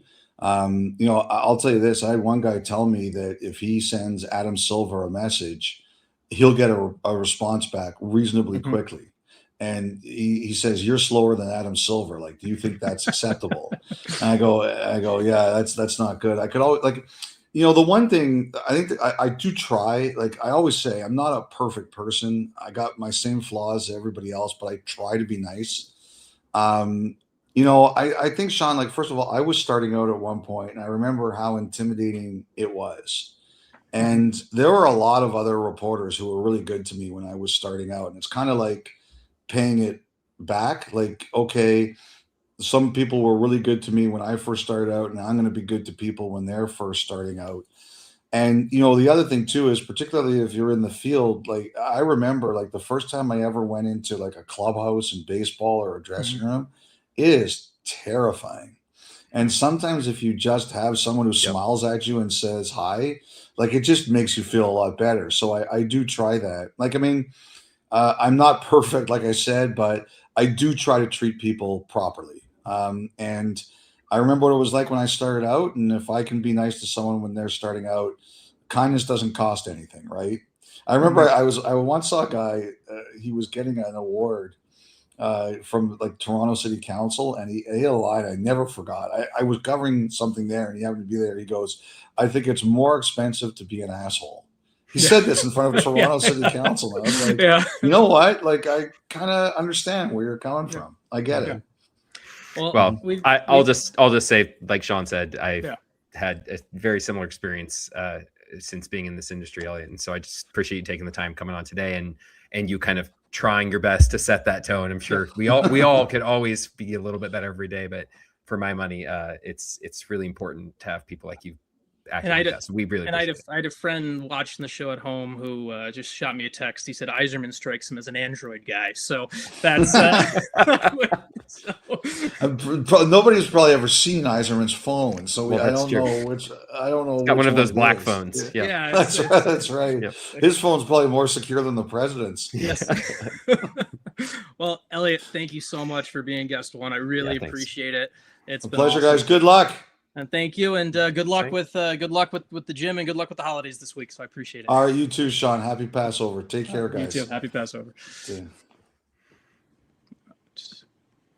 All right, awesome, Elliotte. Thank you to Elliotte for joining us. We have a double guest for our first show. I'm really excited about what Elliotte joined us, but now even equally excited now with Ian coming on. You were going to say more excited. You were about to say more excited. I could tell. I had to wait for Elliotte to leave the good. Yeah, that's true. The back room that he could see before and everything like that. So really excited to bring on someone who can really talk about the state of what we see in the hockey world right now in the coaching stage. Someone who actually deals with the hirings and firings of coaches from the other side of things, and Ian Greengross. And so I'm going to bring Ian on. He's represents some NHL coaches, can tell us a lot more about how this actually works than when we get stuff. So I'm going to bring Ian on stage now, and I'm going to blame our producer if it doesn't work. Oh, it worked. There we go. It worked. All right. Works. I'll take the producing credit for that one, Robert. You can get the next one. Great job. Yeah, it'll come up in your performance review. But I have an Android phone, so I don't know if I'm allowed, to be on the phone. Oh, you're allowed. No, you're allowed. That was. I mean, I don't want a major corporation completely dictating everything that happens to me on my phone. I do like a little bit of freedom. Yes. That is definitely completely understandable. And Ian, I'm so excited to have you on. I've spoken with you before a couple times in person. One of my other projects you've been on, where we spoke kind of about your kind of scope of work with my buddy Prashant and I, and Expected by Him. But today I wanted to bring you on because for our viewers and listeners here who don't know, there's an element of this game that you work in that a lot of people might not understand, where there's the representation in the agency for coaches. And obviously this is fresh in the news with the Vegas Golden Knights recently firing a coach and hiring a new coach. And as someone who actually works in the day-to-day and on these contracts and with organizations, I guess I just want to open it right there. What's it like working in your world now where that position has never been more volatile? Well, I mean, long before my dad ever knew I'd be a sports agent, when I was a kid and we were just watching sports because it's how we bonded, you would always tell me it's a lot easier to fire the coach than it is the players, right? And that's been true, since, like 50 years ago, in the 1970s and 80s when I was a kid, growing up. Obviously, it gets a lot more attention now because, now contracts are a little more public. We know, this coach is getting bought out for $30 million to sit at home for the next 2 years or things like that. So now it draws a little more attention than it did. But coaches have always been somewhat, I don't want to say fungible, because I don't believe one coach is the same as the next, but expendable for sure. Right. But now it just draws more attention. We're living the Twitter and the digital age where everything is known. If you didn't care about, say, the California Golden Seals in the 1970s, but you were a hockey fan and they fired their coach, before ESPN, before all, you wouldn't know till maybe the next day's newspaper. And even then, you'd have to find out about it and so on. Now we know about it before sometimes the coach knows about it. So, I think it just gets a lot more focus now than it did because of the way we treat our news in sports. And so it's not necessarily that coaches have it worse now per se. And in fact, it's a little better. Salaries have gone up. There's fully guaranteed contracts. There's certain things now that, guys in my position and, women in my position help their clients with. So in a sense, it's gotten a little better. It just is more public, I would say. I'm curious. It's nice to meet you, by the way. Nice to meet you, Robert. I'm curious, what's your pitch? It's not as common. You still see the odd player. I think Drew Doughty a few years ago negotiated an extension himself without an agent or whatever. But whether it's coaches or players, whether it's hockey or football or whatever, what would your pitch be? And have you ever had to make a pitch to someone who might think that they don't need an agent? how do you explain to them that maybe it's actually worth their while to bring you aboard? So in hockey, player agents cannot also represent coaches. So unlike in football, where I do have some clients as well, you can. So, a lot of these guys for years have gone agentless, not even considering an agent. And I say, look, you would hire a plumber to fix, a leak in your bathroom. You'd hire an electrician to rewire your wiring because why? They have expertise, right? And, you want someone handling your negotiations who has similar expertise, right? I have 30 years of being in the agent business. I have expertise of not just, okay, I'm sure, all coaches, they're adults, and I'm not saying players aren't, but, we all know that, you mature as you get older. I mean, I'm different than I was, when I was the player's age, but more in the sense of, yes, you're adults. And I'm sure you could look at some of the numbers that you get provided and figure things out. But are you leaving a little bit on the table and so on and so forth? And the way we charge, it makes it worth their while to have us. It's almost kind of no risk for them because if we don't help them out, we really don't charge them a whole lot. So, it's more about, and there's a buffer there, right? If I'm negotiating with team X and, we believe the salary range is somewhat reasonable. And when I negotiate, I'm hoping that I come in and I guess I got to back my fingers up a little bit, right?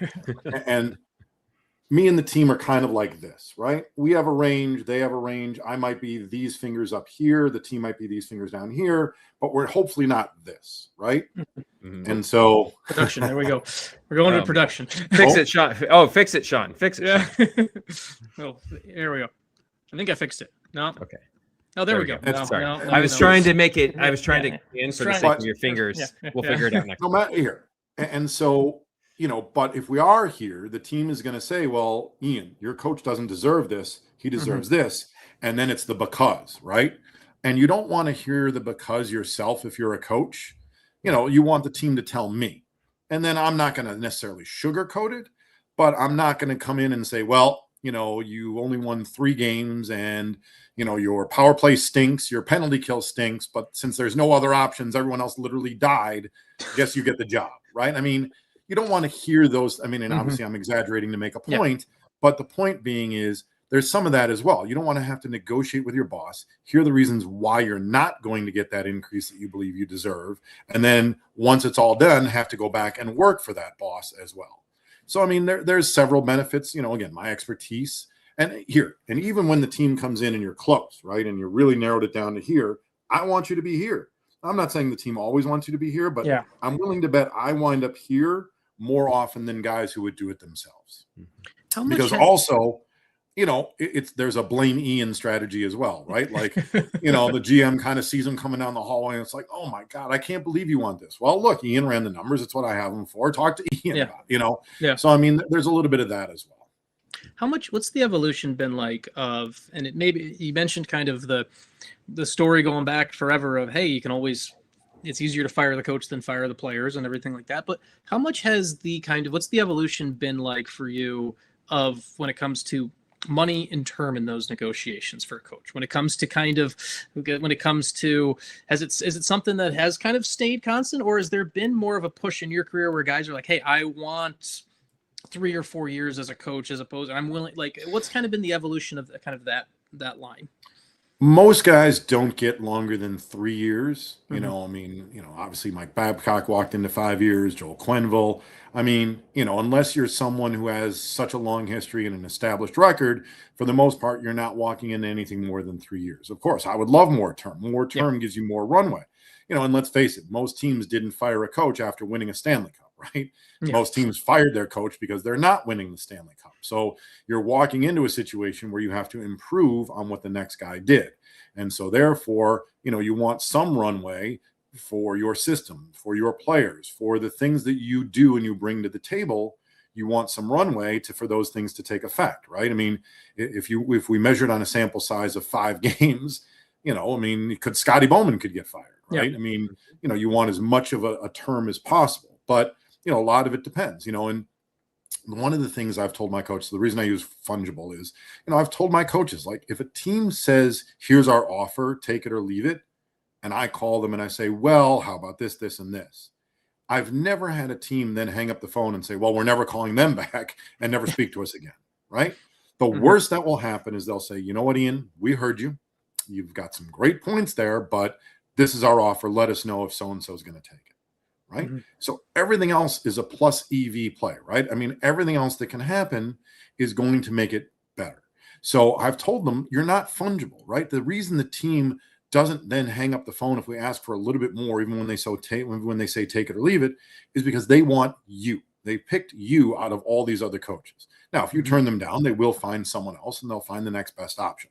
But there's what I call an institutional cost to not getting your coach, both as a new hire and, of course, certainly retaining someone, right?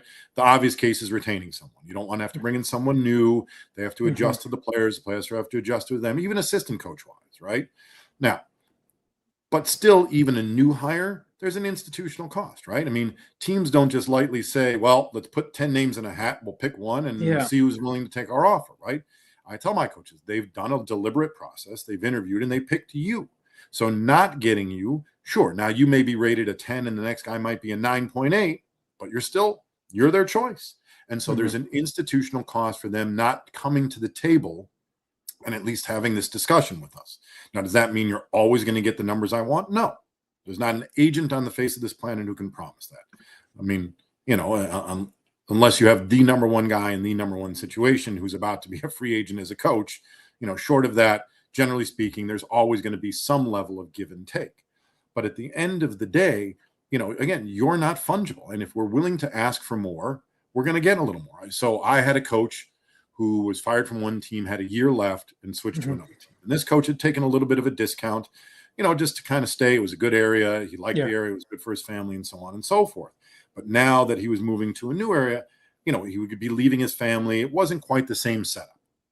And when I went to this team and said, all right, let's, add on some term here and so on, they're like, fine. And they wanted to just basically take where he was with his old contract and just kind of use that as the jumping off point. And I said, look, we are certainly willing to understand that this current year that's left is going to be left, right? If he'd have stayed, that's what he would have made. We're not asking you to change that. But in a real world marketplace where he's not staying in a city that his family and so on and all these other extrinsic things were out there, his market value is X. And they're like, well, this isn't really a negotiation. This is what we plan on giving him.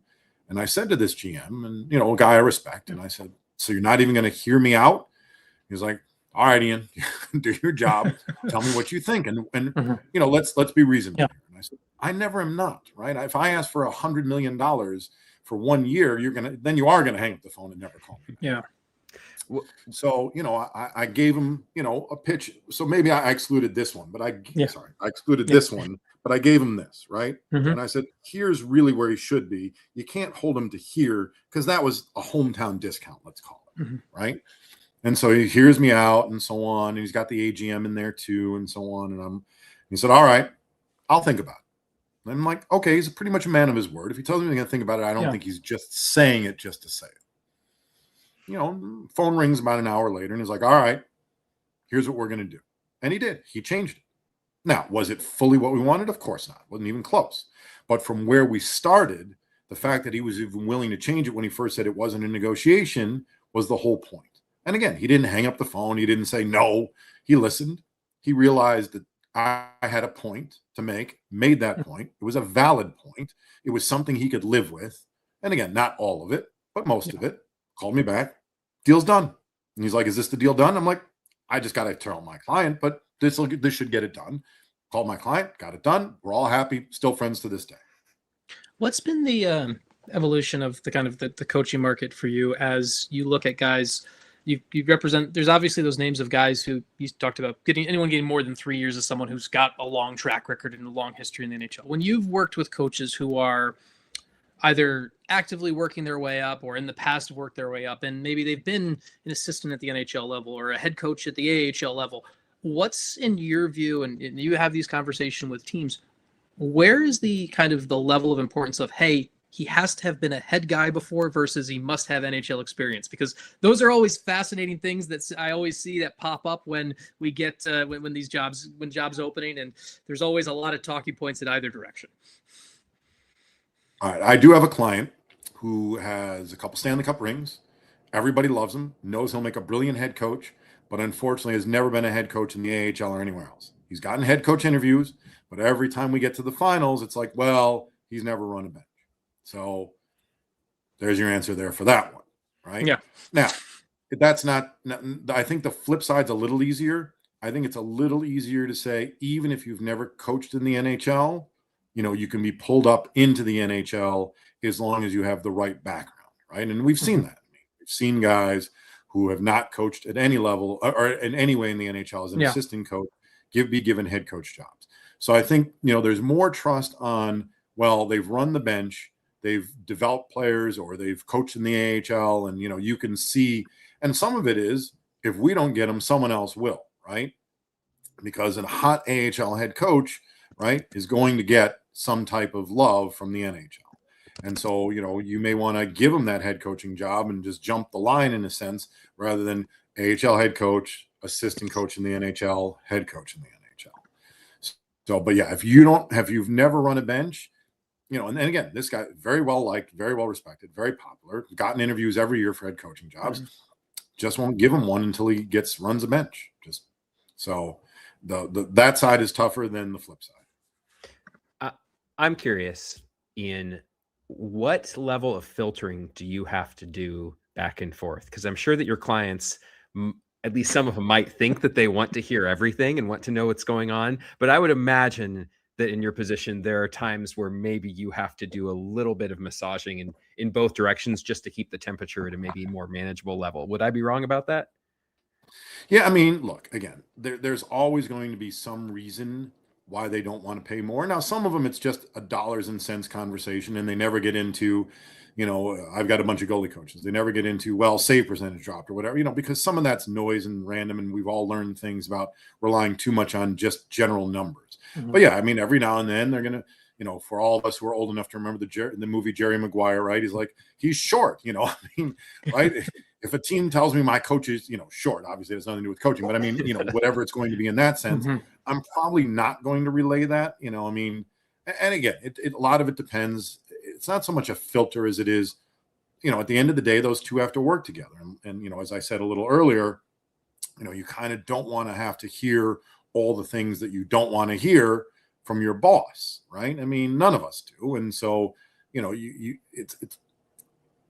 I just want it to be where if anything's going to be said, I'd rather hear it first, even if it's something the GM would say, well, I'll tell him this to his face, and be like, okay, maybe let's pause, just say it to me for now. And then, if it becomes relevant, we'll discuss it. But most of the time, because it's coaches rather than players, players would be like, well, again, he's a little slower than most players. You're not going to say a coach is slow, because it has, so there's a little less of it with coaches, but every now and then you do hear a little like, well, they didn't succeed on this or what. And I'm like, okay, but here's where they did succeed. And that's why we're not asking to double his salary. We're only asking for this.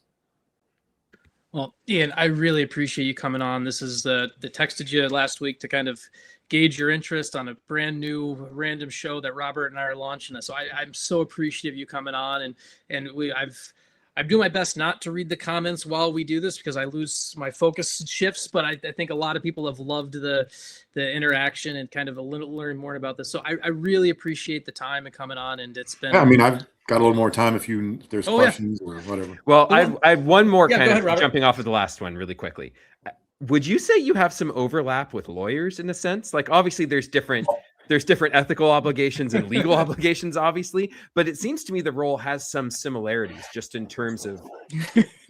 I am a lawyer.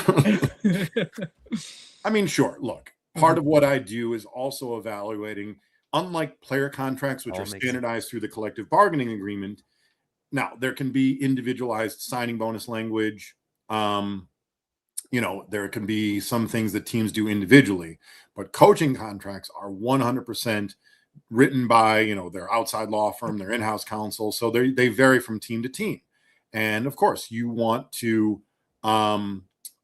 make sure that language is not as onerous as, the team wants it to be, and some of it has to do with obviously we went through the COVID era. So now the force majeure clause, which is fancy legal term for saying what happens if we get shut down for reasons beyond hockey, you want to make sure that's, narrow as possible, or the reduction, if there is one, when does it kick in and how little can you make it be?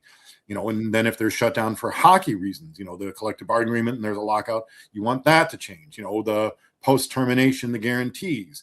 Does any job count? If they got a job working, as a podcast host and made income from that, does that offset what the team owes them and so on and so forth? So, it's not just, well, here's the numbers and then they sign whatever's stuck under their nose.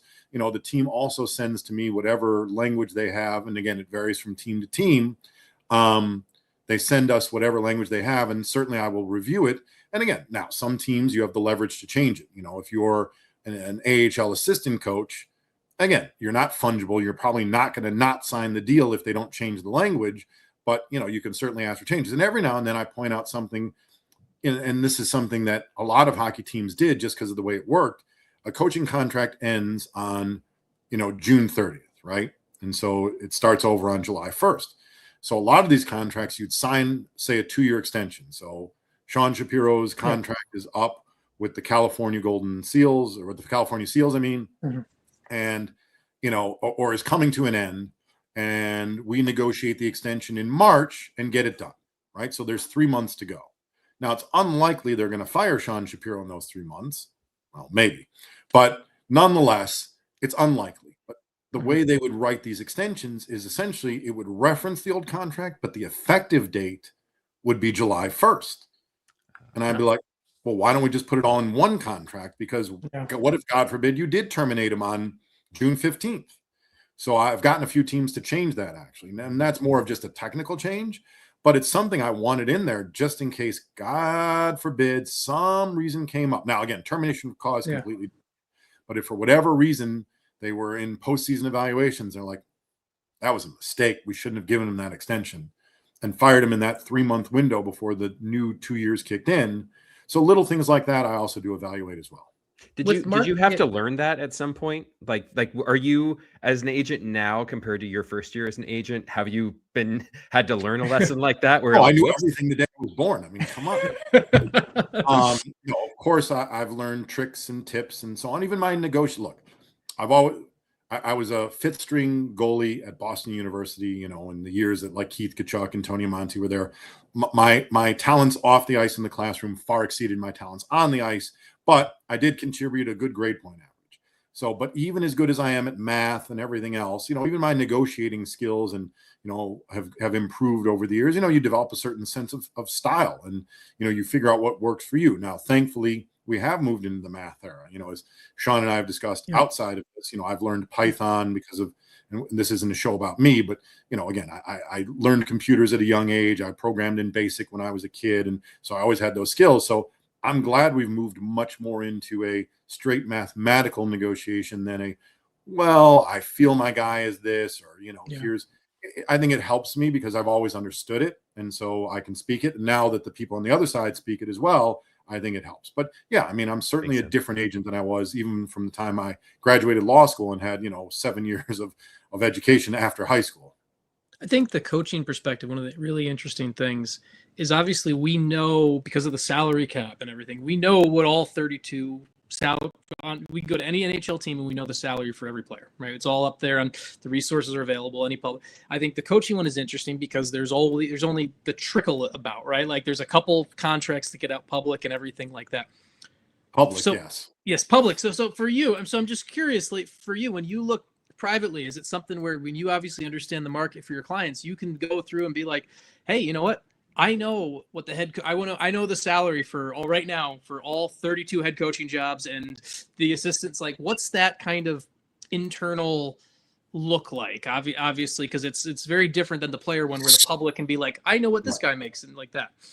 Right. So in terms of information on the player side, for salaries, there's no information asymmetry, but there is in terms of when a team's doing an extension for a player, as much as we have all the public models, whether it's Yolo Pinato putting out his opinions on players on Twitter or Money Puck or whatever, we think we know what a team knows about its own players, right? And it's probably pretty close.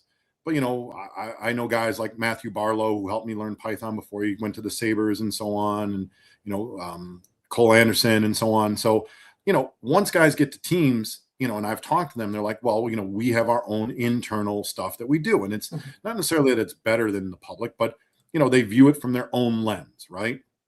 So when you're negotiating from the player side, there's not salary information asymmetry, but there's information asymmetry in terms of how a team views your player versus what you think your player even is, who a player you represent, much less what the public knows. Now, in terms of coaches, yes, we again, there's no information asymmetry in terms of salary, but there's information asymmetry in terms of, what does a team think of a coach? And again, that goes back to what Robert brought up and, the conversation we had about filtering and so on and so forth. So, there's always going to be, as an agent, you certainly know behind the scenes what every coach makes. So, yes, so I can fully negotiate in full confidence in saying that my coach, it has these character, we don't want to go too far down the analytics rabbit hole, but it is algorithmically incorrect. So, KNN works pretty well. Yes. It's funny. Like I talk about it with really smart people like Matt Barlow and, and Cole and those guys, and people much smarter than myself, or even, Eric Tulsky when I saw him at the GM meetings. But like, yes, in our heads, KNN is what we've always done to negotiate, right? We find a bunch of similar, points of, comparison, and then say our guy is most, the Euclidean distance between our guy and the points on our guy and the points on all these other guys is this. And yes, it's kind of what we did in our head without ever calling it. So, I have the salary information. I have, this coach has these features, right? And again, not to get too mathically inclined, but, he has these points of data. He's coached this many years in the NHL. He was an assistant coach. He was a head coach in the AHL. He's won this many Stanley Cups and so on. And, whatever I put into my little mix of, comparables to say, this is why this coach is similar to this coach. So again, but a team may look at it and say, you know what? We don't care about how many years of coaching in this or that. We care that the power play percentage went from 87% to 84%. And we went from 10th in the league to 12th in the league.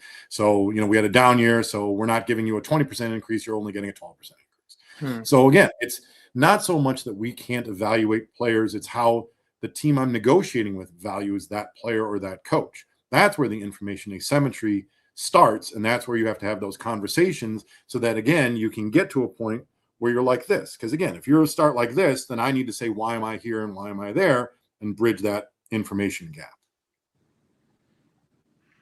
And I went way down the rabbit hole anyway. Even though I loved it. I loved it. I hope that it's. I hope, and I love the show name drop too in there as well. So I love the. I love all of that. Okay, last. I know I said last thing. Very, very last thing for me. If there's one thing you could tell like a new coach to like juice their career in terms of negotiations, so make sure you do this or have this as a tool in your tool belt, or have experience doing something before you get to this level where you want to negotiate for a big time job in the NHL. Make sure you have this on your resume. What would it be? Is that in hockey, you're talking about different coaches coming from different areas, right? If you've coached a junior team, I'd give you one answer to move up. If you're coaching in the AHL, I'll give you a somewhat similar but different answer to move up. If you're an assistant coach in the NHL, I'll give you a different answer to move up. One thing that's definitely changed, look, we all grew up, at least I did, in the era where coaches yelled at you, right? And, if I was I was a goalie, but if for whatever reason I was a forward and I was sitting on the bench and the coach yelled at me about something, I'd be like, oh, shoot, what did I mess up? And we've learned positive reinforcement goes a longer way than does just yelling at someone and calling them stupid all the time, right? So, the tools you need to have in your tool belt are ever adapting in terms of relating to players. That's one of the biggest things, right? Because, look, back also to my dad and, the coaches are fungible, winning cures all was the other thing we said, right? You can be a not so wonderful human being, because I don't want to swear on your podcast and get bleeped. But, you can be a not so wonderful human being and substitute a word there that, we can't say in polite company. And as long as you win, both the players and the team will put up with it. But as we've seen, and I'm not saying it's any firing recently, but as we've seen firings over the last few years, especially as we now know that, again, positive, and I'm not saying you can't ever yell at a player. That's not what I'm saying. But now that we know that there's more positive reinforcement involved, and it's not just call someone stupid and send them off to sit in the corner, for 2 minutes and embarrass them. If you're a tougher coach or a coach that's not as personable, as long as you win, teams will put up with that. But as we've seen firings over the last few years, and again, I'm not saying one specific name, not or not, you can't be that kind of coach and lose. You will get a lot short. Even if you have 2 years left on your term, you're more likely to get fired with 2 years left than the team be like, we'll just eat it up than not. So that's one of the biggest tools I'd say is, know how to coach players, today's players. There's more video, and compared to football, which I've worked in, right? In terms of hockey, there's half an hour of video versus 3 hours of video. But still, you've got to make that work for you and know how to get to these players in terms of coaching them. Because if you don't, even if you win, eventually you'll be out anyway. So that's the biggest thing. But winning, look, let's face it. There is certainly a bump for winning, whether it's a player or a coach. Winning always gets you more, gets you further, gets you anywhere you're, right? It's very tough for a GM to stand in front of the microphone and say, well, our new head coach went 20-100 in 2 years as head coach. But hey, we love him, right? It's a lot easier to say went 120 and say, he's a winner, right? I mean, that's sports. Look, sports is supposed to be the ultimate place where winning gets rewarded. We can talk about other factors that get you rewarded, but for the most part, generally winning and success gets you rewarded in sports. Yeah. Well, this has been awesome. I really appreciate the insight on this. You and I have had some great chats before. So every time we talk, I always learn something more. And I hope for people listening at home and watching, they've got a bit of an idea of how this side of the world works that a lot of people don't. So Ian, really appreciate it. Thank you again so much for coming on and helping us build a great first episode. And the name drop, I gotta love it. I love the name drop. So You'll get your check at the end of the show. Yes. It'll cost you more to drop it in the mail than it will for me to actually cash it. So you're not wrong. Zelle. I mean, come on. Yes. I may have an Android, but at least I'm on Zelle. Yes. No, guys, I always, appreciate you guys. You're always there, and I'll continue to retweet everything. Yeah. I'm looking at the comments now too. Yeah, it's been appreciated so very much. So Ian, thank you very much. I'm sure we'll bring you on again at some point as well. So thank you. Always. Again. Thanks, Ian. Really appreciate it. Thanks, guys. Thanks, Ian. All right, that was Robert. This has been really damn fun. This is key. Get smart people on and just listen to them. This is my favorite sort of show. This is a great job. Yeah. So you and I have just let other people make us look a lot smarter than we really are, and I love that element in it. So we've been on here for we're getting close to the 2-hour mark. I want to tell everyone who's been listening and people watching either on the replay or listening at home. I don't know how long each episode is going to be, which is one of the beautiful things about this. Some days it might be this long. Some days it might be shorter. I don't know, but I am so excited about what episode 1 has been. I really loved the insight that Ian brought on kind of talking about the coaching perspective. Obviously, a lot is in our mind fresh from the Vegas Golden Knights making the coaching decision to fire Bruce Cassidy and then hire John Tortorella. And that's kind of one of the reasons that Ian really popped on my radar to bring him on this week. And so I like that insight. And I love the reality of the world where it's funny it's the salary discrepancy, right? Like we've all heard the number of, hey, we know Pete DeBoer was making what he was making for the Dallas Stars. Glenn Goldson's contract has never been made public, but obviously the people who go and who do this, they know all that. So it's really fun. And if you're listening to this show, and I will let Robert speak, I promise I'm not going to just trample over him. I think I asked 4 follow-up questions to Ian, yes, so you're good. We want to keep building this show as a wonderful show that if you're a listener or viewer, and I hope we did a good job of catering to the audio audience as well. If you're if you're a listener of this show, we want this to be a show that you've enjoyed enough to tell your friends, hey, it's worth your time. That's really my only ask out of this, and I feel pretty good about that coming out of episode 1. Hopefully we keep building on that. This has been a lot of fun, man. Yeah, I mean, I appreciate you letting me talk, but I would have just said basically exactly what you did. That it's nice to have a space like this to be as expansive as possible, to have smart people come on and that are way more fun to listen to than us as well. It's kind of a win-win for me, and I think for both of us today, and hopefully, like you said, hopefully for the viewers and listeners. So I just really appreciate everyone who's who's said, hey, yeah, I'm going to check that out, or I'm excited. Folks who are here and who have been watching and commenting, folks who are going to download and listen later and everything. I don't know. It's just cool. I feel like this is actually something that I would want to listen to. I hope not that I ever like listening to my voice, but in a vacuum, it feels like it's been a fun show, and I'm looking forward to episode 2. Yeah, next week we'll be back on next Wednesday.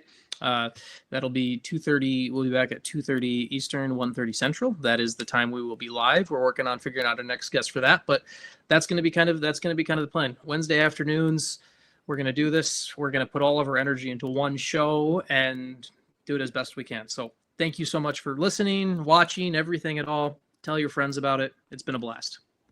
Thanks, guys.